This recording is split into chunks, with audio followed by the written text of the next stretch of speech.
So if we put the right content in front of these people at that very young age, because I mean, they have access to YouTube Kids, they have access to TikTok, they're watching TV, they're on Netflix. If we put the right information to them at such a young age, it will change their worldview, it will change their perspective, it would actually shape what they can aspire to be. A lot of my childhood was curated, and I guess that's probably why I think the way I think, because like I said previously, I grew up in a bubble, right? But there are many people that we have to go out and reach, right? And we all need to do the work in reaching them. Welcome back to another season of Third Culture Africans. I'm proud to say Africa's #1 award-winning career and entrepreneurship podcast, voted for by you at the African Podcast and Voice Awards. I am Zeze Sal, your host. I'm obsessed with all things entrepreneurship, and our show is dedicated to igniting your entrepreneurial journey, sharing resources, and giving you the tools to pursue your dreams fearlessly. We celebrate artistry and stories from those brave enough to create something and succeed. Inspiring, motivating, and full of wonder, discover how those who succeed do it. Your support helps make this show bigger and better. Please leave a review on Apple Podcasts and join our community with weekly newsletters curated just for you. Let's connect on Instagram and Facebook at Third Culture Africans. Sit back, relax, and let's do this. Welcome back to another episode of Third Culture Africans. This week's guest is a woman in tech, a speaker, an author, and has built a career 9 to 5 and also a 5 to 9 with entrepreneurship. She's passionate about engineering, STEM, tech, development of software, and all the techie bits. And our guest this week is Adora Nwodo. Welcome to the episode, Adora. Thank you. I guess we had like a quick chat before jumping into recording this episode. And while my first degree is in informatics, I feel like technology today has evolved somewhat, and I won't age myself by saying when I graduated, but it is well over a decade. And things have moved on quite significantly. A friend of mine from university reminded me that we graduated university coming up to 2 decades ago. And I thought, geez, that's crazy. I can't be that old because I don't feel that old. And one of my favorite rap albums was released 22 years ago. And I thought, no way. Like, how am I that old? Like, officially grown folk music. And the same with tech, I think, and the space that you're operating in. I think just for clarity and for everyone who, like me, doesn't understand this STEM ecosystem, do you mind just telling us what STEM is? Okay, STEM is like the full meaning of STEM is science, technology, engineering, and math. And nowadays we find most of all the science related career paths are STEM career paths. So when you think science, technology, engineering, math, you think studying math, or physics or aerospace engineering or medicine, different fields in that space. These are like different STEM careers.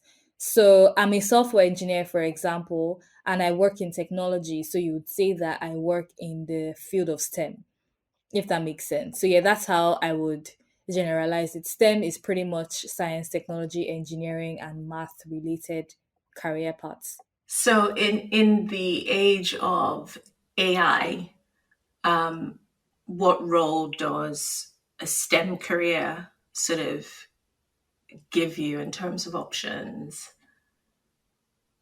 I mean, AI is part of technology, right? Technology birthed AI, if we think about it. So you can think about it in the context of building AI, or you can think about it in the context of adopting or using AI, right? So if you are building AI, for example, you have a STEM career because you work in tech. You are building the AI infrastructure, you are building the data models, you are building the technologies that other people are, you are building the technologies on AI that other people are using, right? In other STEM careers as well, they could be in the context of like using the AI. I'm going to use even technology as an example. We as software engineers now, we're builders of AI and we're also like customers and users of AI. When you think of things like co-pilots making it easier for people to write code and debug code better, making pair programming a lot better. When you even think of how people are using ChatGPT as their personal Stack Overflow. Stack Overflow used to be the website that people go to when they have programming questions and they post the question there and someone else is answering the question for them. But nowadays, people are just asking ChatGPT, hey, I wrote this code, I have this error, please can you help me? Right. So people are, as people in STEM, some people are building, other people are using AI.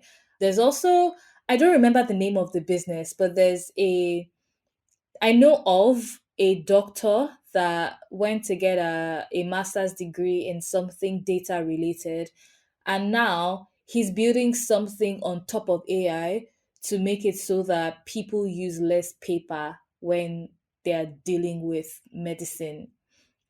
I don't know. I don't really know like the full story, but this is something that I read off Nvidia's blog, right?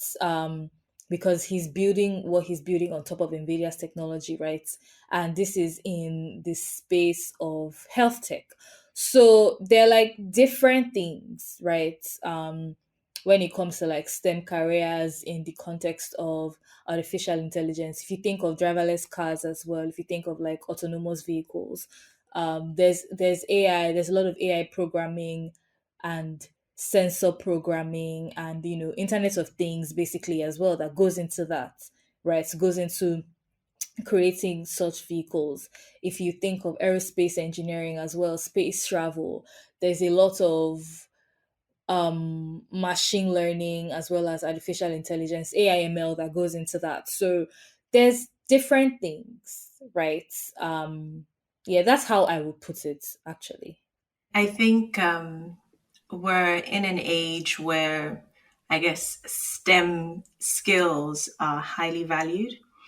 I came across this article of Citadel and Citadel Securities paying their summer interns something like $120 an hour, which works out to be $19,200 a month pre-tax for a typical 40-hour work week. And then there's alongside that the conversation about AI making us humans redundant. I guess before we kind of dive into more on, I guess, where we're going in the future, I think I want us to sort of touch on one, how you got into, I guess, your career in tech, especially software engineering and cloud engineering. So you were born in Nigeria. And at what point did you decide, okay, tech is where I want to be? Was there like a pivotal moment that kind of spurred you on into that career choice? I don't know if I should call it a pivotal moment because it started with interest and it kept growing over time. It took years, right? It took a decade plus, if I'm being very honest, because this is something that, I mean, it took a decade plus of loving tech and being interested in tech and learning programming and telling everybody I wanted to be a programmer or a computer scientist. That's what I used to call it at the time. Into getting. I was about to say it was computer science and IT when you were talking about STEM, and I was thinking, in my days that was IT. We just called it all IT, and you could be like, my degree at the time was described as something between software engineering and computer science. And then there was the wave of informatics for a while. So yeah, sorry, that just popped into my mind as you touched on it. I was going to say it earlier, and then I thought, not very, like, this very millennial of me to want to throw in something like that. I mean, like, it was computer science at the time, to be honest. It was computer science and IT. There were a lot of all these IT institutions that you go to learn how to code. It wasn't the way it is now. It's like, it's actually right. What's happening now with all these coding institutions and things like that is pretty similar to what used to happen back in the day. So it's quite interesting to see history repeating itself in a different way, but it's funny, right? But I got introduced to computers when I was like 6 years old. My dad brought, so when people go to their when they go to their offices, they hear their colleagues talk about different things. So I'm sure he heard from one of his colleagues that, oh, computers are going to be very very big or something, I don't know. But he brought computers home, and then he's like, oh, I want my children to learn how to use computers. So he was sending, I have two older brothers, right? So he was sending them to computer school. So he's like, oh, when you go to computer school, you learn all the things and you come back to the house and you use the computer. And I was going to go to computer school, but I wasn't old enough. I was still like 6 or something. And the rule is like, oh, when you're 13 in our house. And I'm like, I mean, I cannot wait till I'm 13. No, don't be angry. So, and the funny thing is, like, when I was growing up, right, my brothers and I were like really close. We used to play together a lot, outside, play football, play catcher, all these games that you play as children, right? And then they bought computers, and next thing, my brothers are no longer playing with me. It really hurts, right? So they started playing with their computers. So I went to meet them and I'm like, okay, let's all be playing with this computer together since you don't want to play with me anymore.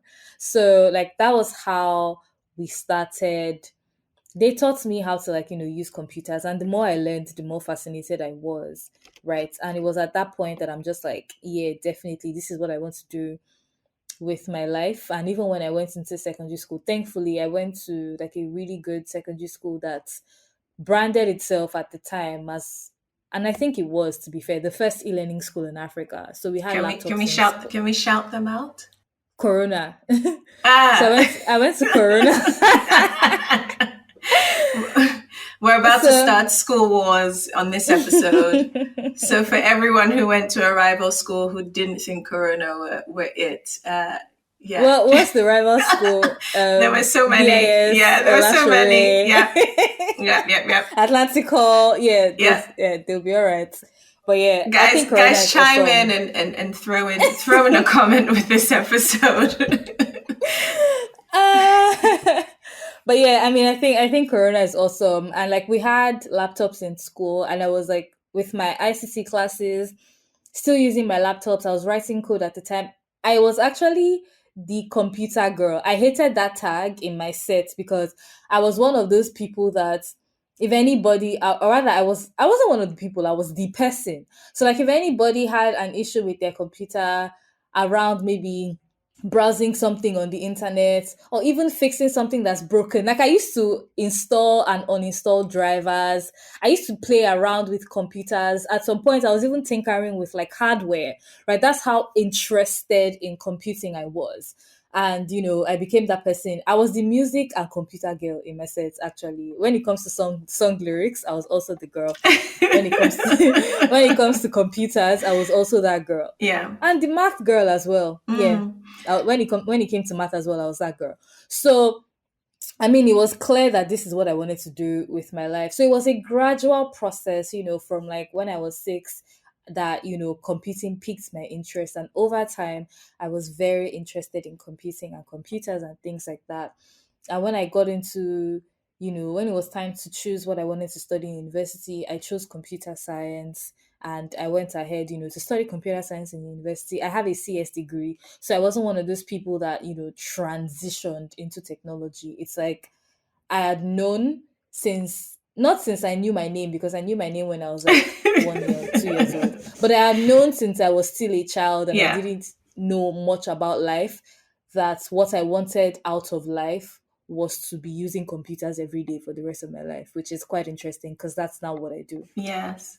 And you graduated with a first class honors? Yes, I did. Hey.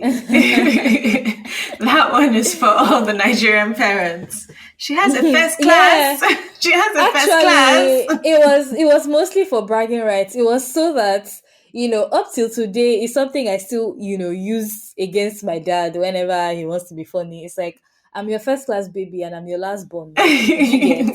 So Yeah. basically, like, it's for bragging rights and that's what it is. But I'm not saying that first class is not amazing. I love school, so I would always tell people academic excellence is great, but I also tell people that academic excellence is not the only excellence. So don't feel like, oh, because you didn't finish with a first class, you are not anything. And don't also feel like, oh, first class is not everything, so if you finish with a first class, you are not really that smart, you're just brilliant. Mm, There's mm. no need for all of that competition. Like, everybody can be different, do their own things, and excel in life in different ways. And that's how I see it, really. It's like, yes, I finished with a first class.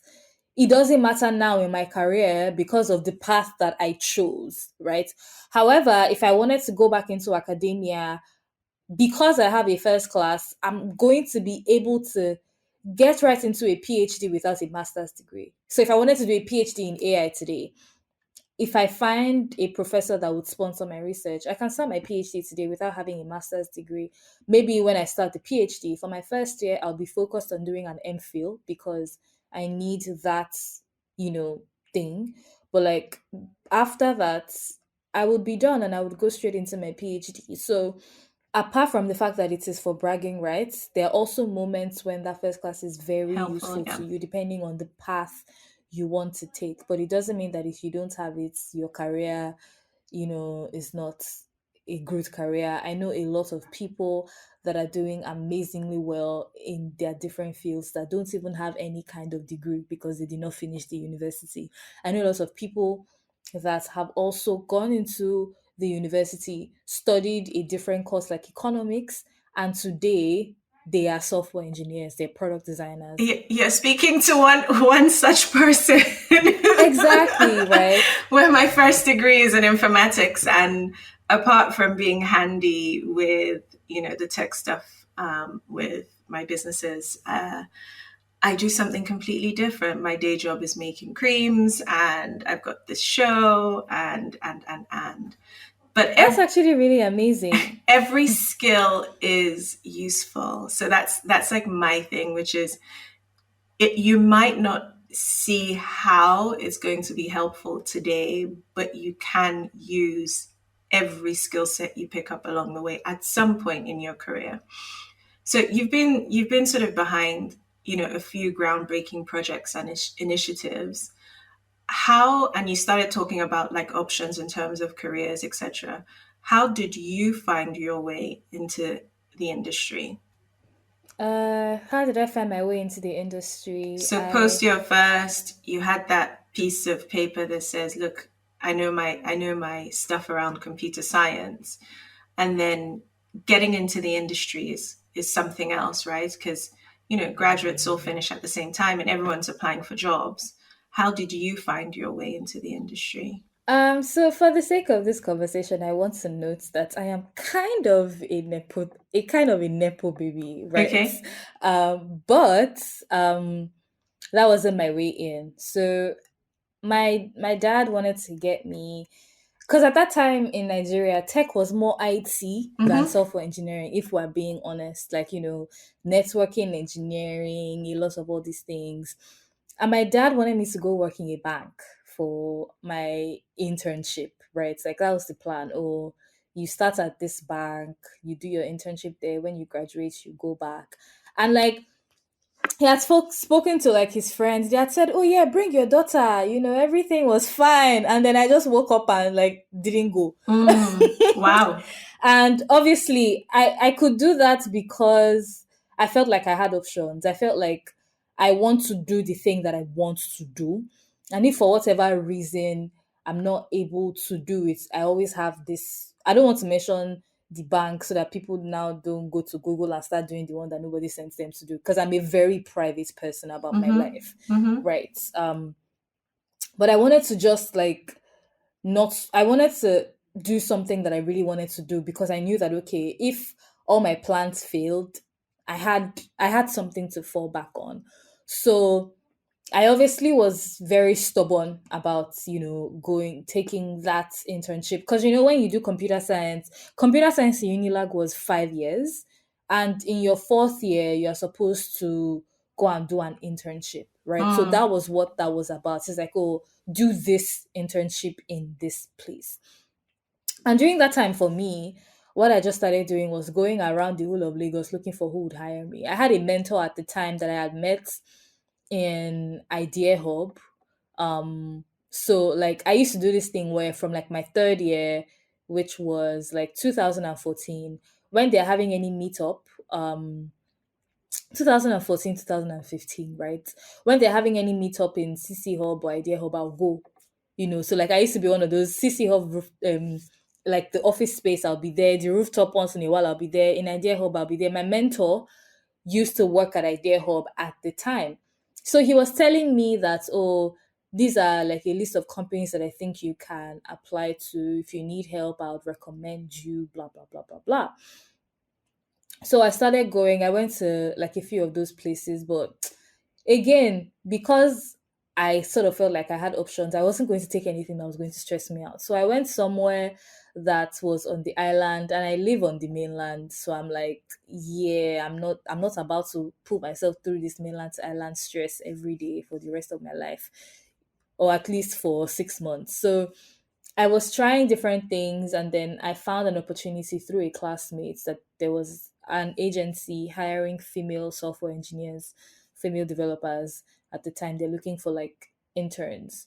And I went to the agency, I wrote the exam, I passed, and that was how, because they didn't do interviews, they did an exam. I wrote the exam, I passed, and that was how I got the offer. The offer was very small, right? It was 15K they were paying, but I didn't care. And the bank was going to pay me like 60K or 70K, I don't remember.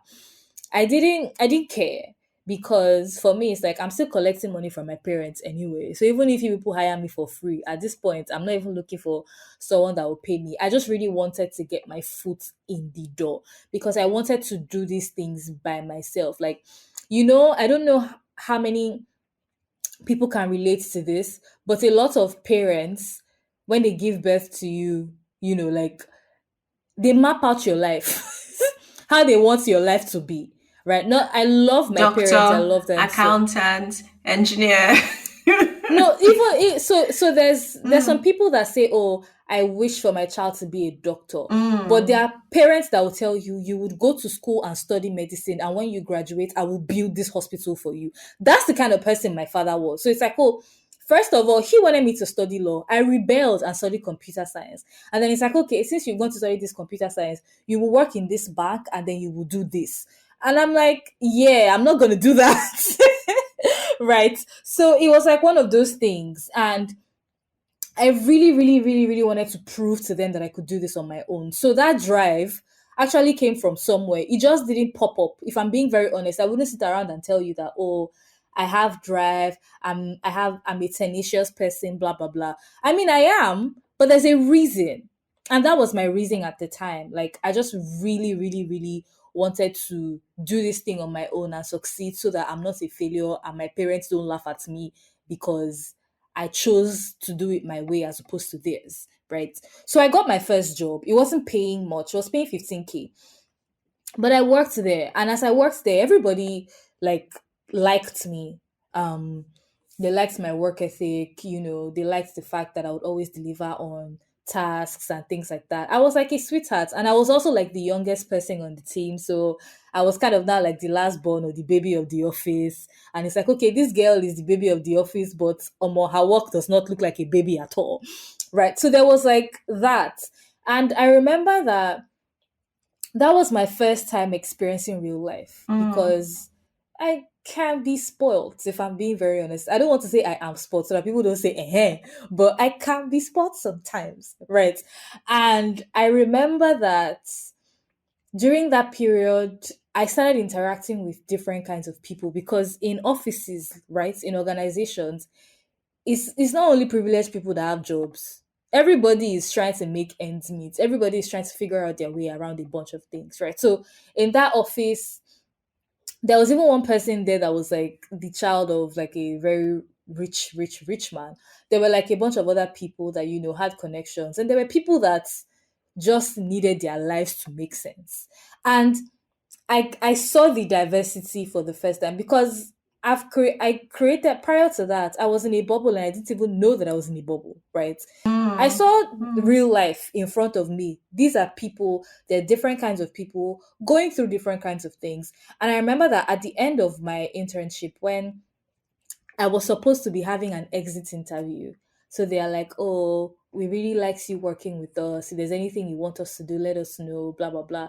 I said, the one thing you will do for me now is that you won't sack me. Because I became afraid. Mm. I became afraid that if I lost this job because I had to go back to school after my internship. Why did you feel that? I felt that because it was a very small company, right? They had budget, they could only hire how many people, and it was very hard for me to even get that role in the first place. Do you think that was influenced by you being female in tech, or were there other No, barriers at the actually, time? it had nothing to do with my gender. Let's be very honest. At that time, there were not many people doing tech in Nigeria. This was like what, 2016. I mean, Paystack had just come. Before, prior to that, we only had what, InterSwitch. How many people are they going to take in a year? Let's be honest. Except I was going to go back to the bank that I fought my father for, which is me going back, which is me holding on to what I had that was very different and allowed me do software engineering. Right? I'm like, this is the only thing I know for now. I'm not going to let it go. So for me, it was, I want to keep working for you people. Yeah, I want to keep working for you because I don't want the one that I will graduate now and I will attempt to come back into this place and you people will tell me, oh, we're sorry, we've hired somebody else and we don't have budget because they were a pretty small company, right? So for me, it was like, I want to keep working for you people. I want to hold this job so that if you need to hire somebody, instead of hiring you, kuku promote me. Like that was my mindset. Not saying that's the best mindset, but that was what was in my head at that point in my life. And I stayed there. So in my final year, I became a working student. I had a job and I was in school. I was still working with them. And I had a business as well. I don't know how I handled all those things because I used to have like a fashion, I had a made in Nigeria shoe brand. So I had like shoemakers. I had like people used to go place orders, they would place an order for like, dress shoes, whether it's a monk strap or brogue shoes or loafers. We'll make the shoes, we'll get the order, we'll make the shoes, we'll deliver. So I was running that business at the time Hustling. as well. And it taught me a lot, Mm, to be fair. Right. So it's like I was running that business, I was in school and I had a job in my final year. So it was pretty hard mm. for me to balance all those things out, but I did.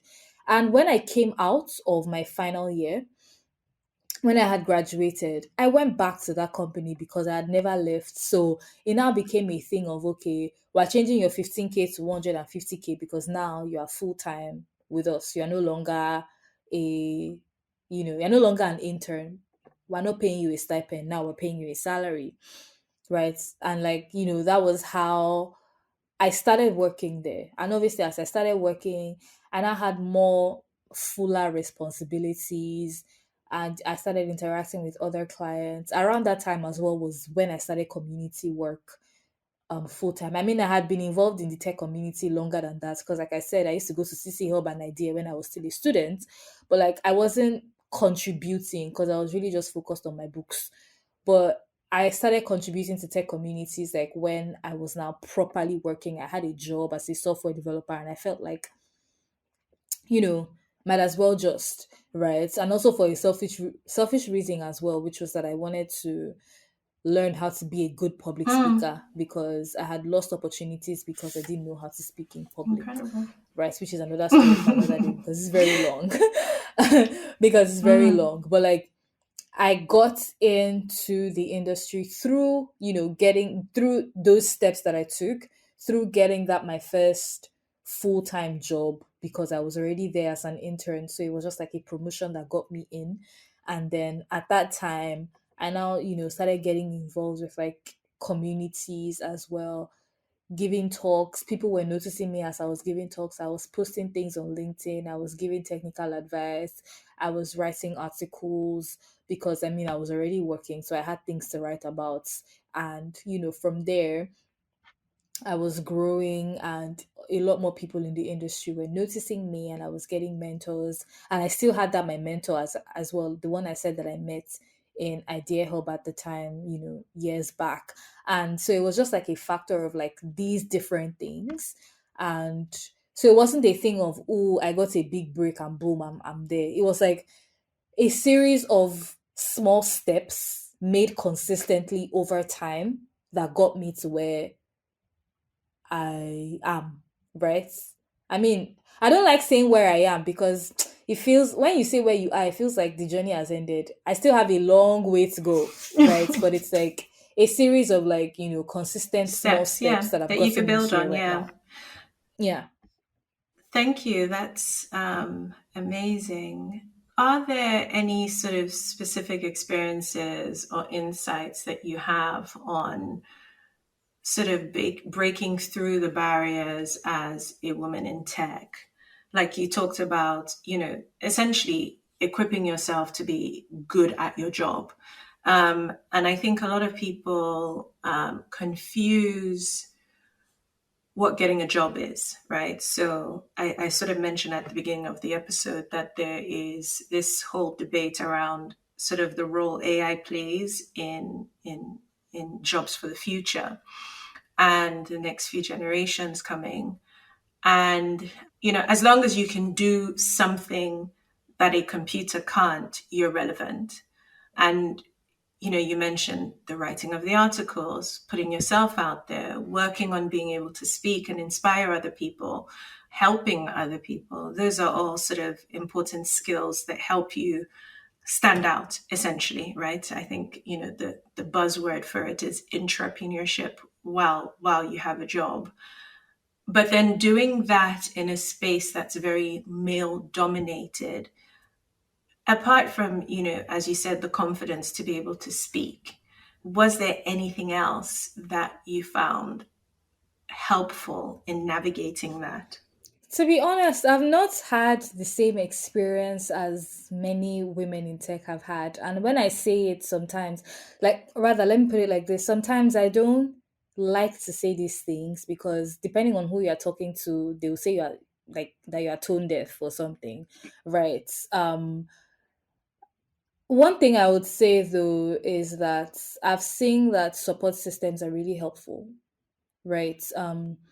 And that's why one of the reasons why I even created, even beyond creating NexaScale, I've created NexaScale Women, because not everyone is going to be like me. Not everyone has, that self-esteem instilled into them. Not everyone has that exposure from growing up that makes them know that I'm what I can be, what I want, and who I want to be, and nobody can tell me nothing, right? Some people need that extra push. So being able to create a safe space for people, being able to inspire them, motivate them.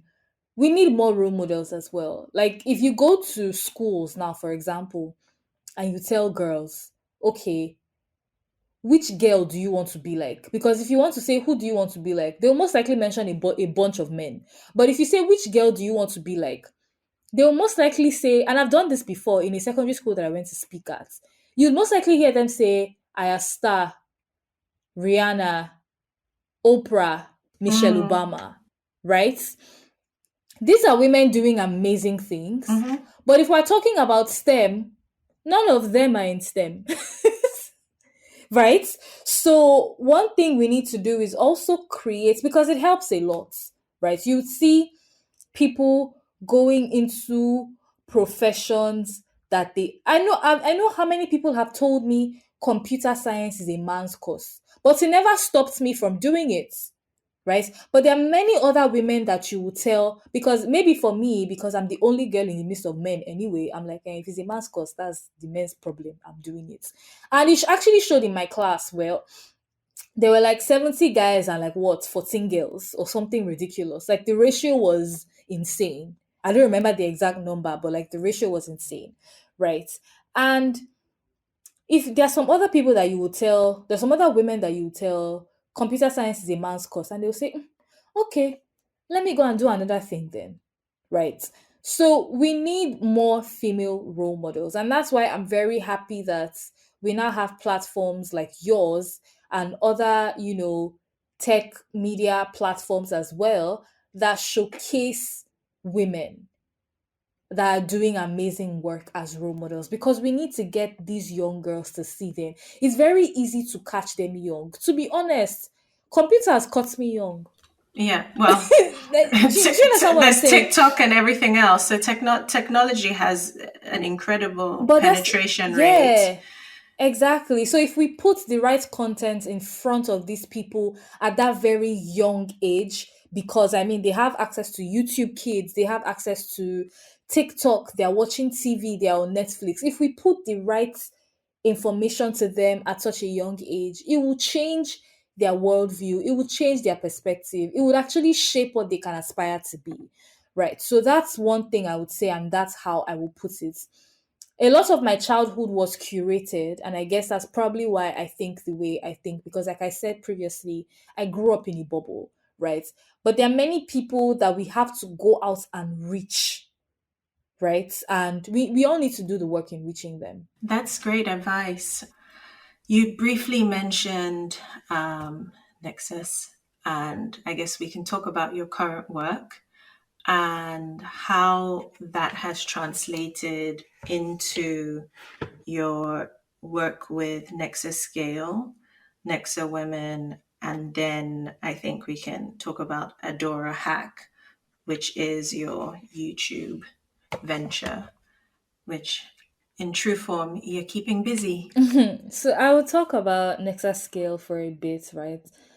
Technically, NexaScale is over a year. NexaScale is about, let's say, 17 months old or something.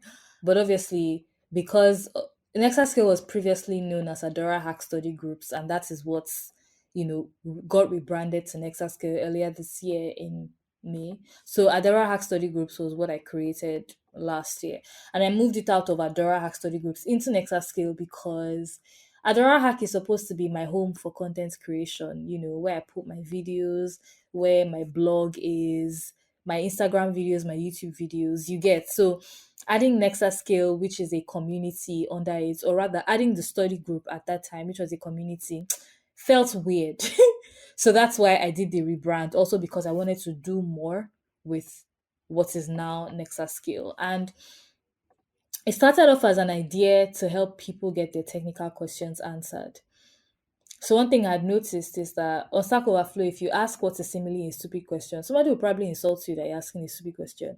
If you go and ask that question on Twitter, Twitter code reviewers would come and even tell you that, oh, this your code, which was not even what you were asking a question about. Maybe if you're asking a question about something on line 17, they will look at what is on line 21 and they'll be like, you wrote rubbish here now. And most times, software developers on Twitter, they do these things in a condescending manner.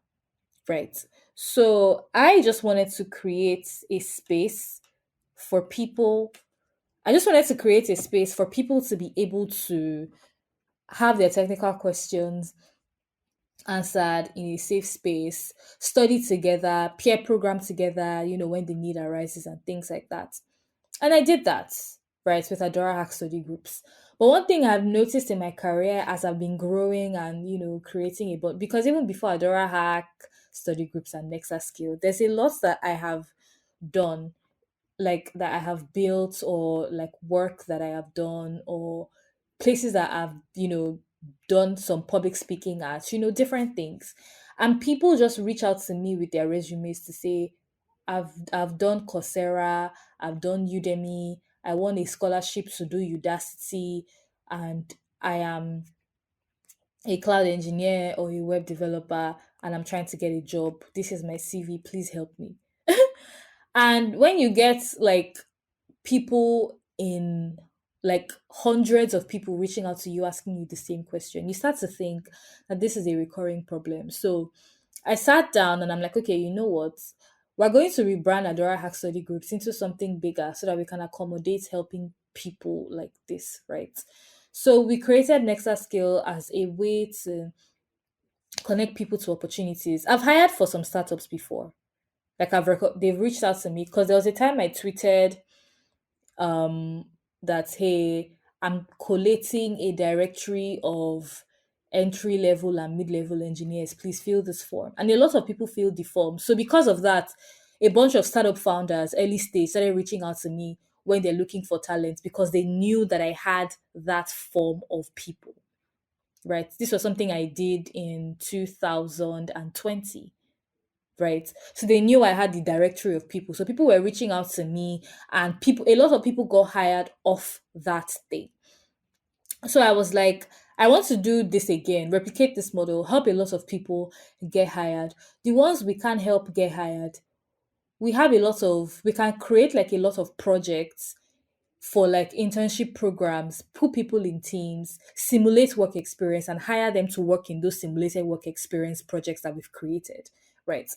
We've done these things personally, and we've also done these things in partnership with other companies as well, like Collab. So Collab just does simulated remote work experience globally. So there are people that we sponsor to go into Collab, and there's some other people that we hire internally as NexaScale to build. We have PMs on ground, so we would hire developers, designers, and they'll just build stuff, right? Build and maintain that stuff. And it's part of their work experience, it's in their resume, because it's a project that is built by the community for the community. Most of our projects are not projects, they are not like to do apps where people build those things and it's locked in your GitHub. Nobody is ever using it. These are projects that have real life users, right? So that was the main reason why we created NexaScale, so that people get access to job opportunities as they are waiting to get like their big break. And these work opportunities can add as valid work experience for them. So we're connecting them to opportunities that help them start their careers eventually. Um, and recently we've created NexaScale Women as well, because women do need a safe space anywhere they are, right? Like we said initially, we need to motivate them, we need to connect them to opportunities, we need to inspire them and show them role models that they can be like. So even beyond what we do at NexaScale, we have other kinds of sessions for these women, sessions on financial literacy, sessions on personal branding, things that are supposed to help women beyond the technical community that we've created. So yeah, that's all that we do in a nutshell, basically. That is incredible, and also hearing your contributions to the tech world. Now, I guess looking ahead, what would you say is one of or some of the most exciting and promising trends in the tech industry in Africa? We've seen the sort of unicorn stories come out. There's the investment with, Facebook looking at African talent. There's the whole Jatwa economy happening at the moment, where there's this recognition of the world seeing that out of Africa there is lots of sort of tech talent. What do you see as the most exciting and promising for the continent in the tech industry? And how do you think that will shape our future moving forward? The median age in Africa is about 19, if I'm not mistaken. And we're seeing a lot of young people do amazing things, later millennials, Gen Zs, doing like really, really, really, really amazing things, right? From we're seeing like young founders to young people taking the global stage to talk about technology, teach technology. We're seeing young creators, so I'm seeing a lot happening. And I mean, apart from the fact that, like you said, we've heard the VC stories, there's Africa being an emerging market, and people are currently looking at Africa when it comes to doing business, in some cases depending on the kind of business. There's that. And there's also the young people that are really doing amazing things. When you think of the creator economy, you think of creators in Africa. A lot of young people today are dominating that space across YouTube and TikTok. It's amazing. When you think of engineering as well, you see young people getting into global companies as well. Let's not even talk about, like you said, there's also the Japa wave as well, which is also a thing, which is there's the Japa wave, and there's also, the younger people in Nigeria being like a very huge amount of the global remote workforce, right? So there's like different bits, and I honestly cannot choose one, but I just really wanted to point out the load, like the different loads of amazingness currently happening in this scene. I don't know how to choose one if I had to choose, but I think everything that I've mentioned deserves, the different accolades because they're really, really, really amazing things. Before we wrap up, do you have any advice for a young African who's aspiring to pursue a career in technology? You've obviously created resources to help that happen. You know, you have the two books that you've written, one independently, the other with a publisher. And I'm sure many, many, many other projects in the works. What advice would you give someone who's young and African wanting to pursue a career in technology? I will tell them to have an open mind, to keep helping people, because like you should help people, you should add value in different ways, right? So that when people think of you, they know that they are at a net loss for not having you around, right? Keep learning, add value, don't be afraid. See, I posted a tweet about career audacity a couple of days ago because I remembered one thing that someone, one of my friends, used to be mentor now friend, told me. Rather, not told me, told somebody, and I was there and I heard it. And what he said was, if you don't attempt to bite what more than what you can chew, you never really know how big your mouth is. And I was like, this thing that you've said is facts when you think about it, because it's like chase those lofty goals, things that you think are unattainable. If you don't meet them, that's fine, but where you would fall would be equally amazing at the end of the day. So, build relationships, always learn, help people, and helping people also ties back into building relationships, and have audacity, to be honest. Those are things that I would tell you to do. Obviously, if you have audacity, it means that you would not be afraid or procrastinate your career because you feel like you don't have what it takes. You would start it today, right? So yeah, I think those are like the things that I would say. And now more than ever, it's a lot better than when I was trying to start my tech career, because there are a lot of people that have created resources on the internet. There are lots of people on the internet that just want to help you, right? Those things did not really exist as much in my time. If we're being honest, we have a lot more people transitioning into tech now that we did in my time, because the ecosystem didn't have that kind of support, as much support as it does today. So, one thing I would tell you is that you should take advantage of all of these community supports, Yeah, you and mentioned Udemy, even yeah, YouTube.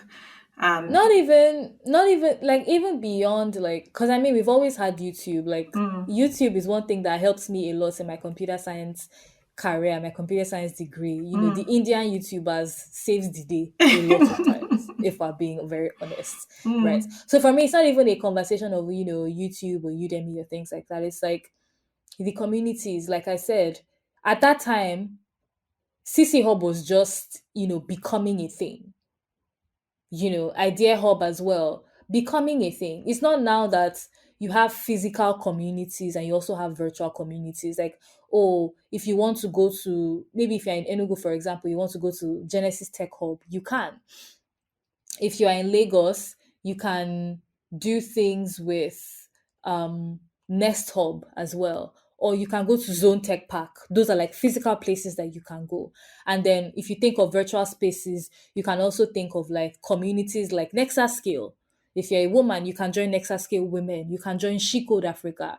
There are many GDG chapters around the world that you can join. These things weren't things that were very profound at that time, in the early 2000s, or, Yeah. you know, And leading up to the 2010s, and you right? also So, mentioned something important, which was remote learning, remote learning, the remote workforce. I think if anything COVID supercharged and turbocharged us into understanding that our spare time and extra time in front of our devices can be used for more than consuming entertainment.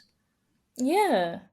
Like we've seen people, not even only remote learning and the remote workforce, like we've seen people, I think it's interesting how nobody really talks about this a lot, but I think that there's also research that needs to be done around the creator economy and COVID. Because I think, like, if you think about it, everything, like, there was a boom from the period of COVID leading up until now, right? I'm not saying that we haven't had creators prior to COVID, but like we've had more creators that have become successful come up since then, build digital products, build digital content that people are consuming and enjoying. So there's remote learning, there's remote work, there's remote content creation, right?